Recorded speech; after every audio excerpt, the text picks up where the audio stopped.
he got into a car accident, his car flipped over, he's in a ditch, he's dead, I need to start calling hospitals. And you kind of spiral out expecting this absolute worst case scenario.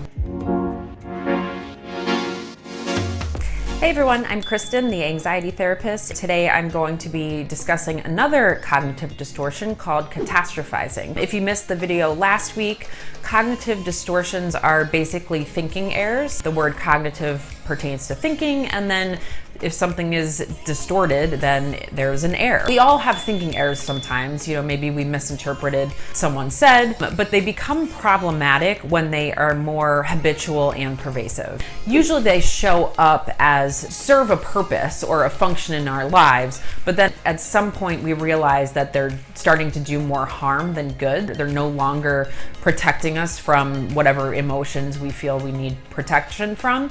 And so often in adulthood, these thinking errors have become so automatic that we don't even realize when we're doing them.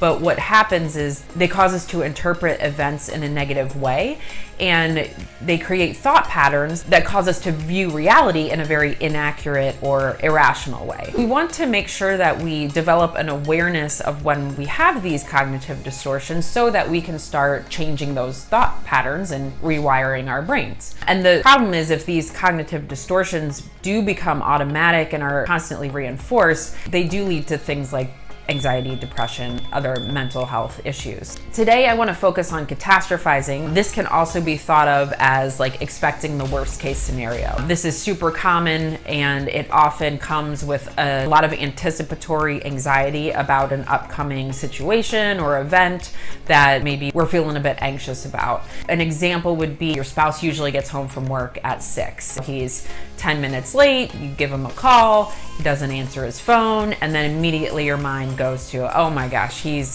got into a car accident, his car flipped over, he's in a ditch, he's dead, I need to start calling hospitals. And you kind of spiral out expecting this absolute worst case scenario. What we want to do in a situation like that is look at two factors. We want to look at probability that that's actually what happened, and then how catastrophic is it. So in this case, it's pretty catastrophic, right? It would be a life and death situation. However, what is the probability that that is actually what happened? Do you have any evidence that that's what happened, or is this just something that your mind is sort of making up? We want to look for alternative explanations.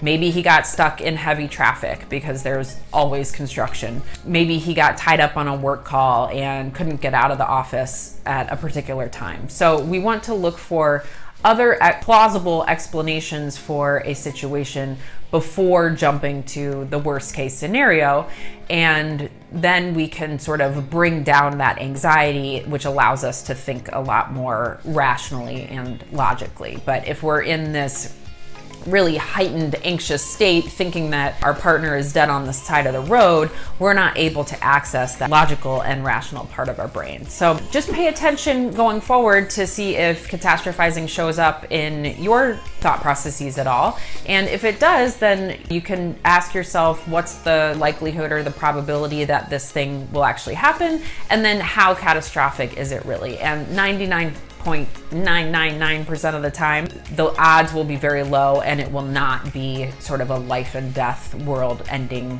type situation. So I hope this is helpful. Feel free to check out my website, catharticspacecounseling.com, if you feel like this is something you've been experiencing and might need some more professional help. And I also have free resources on my site as well. So I hope you guys have a great weekend. Take care.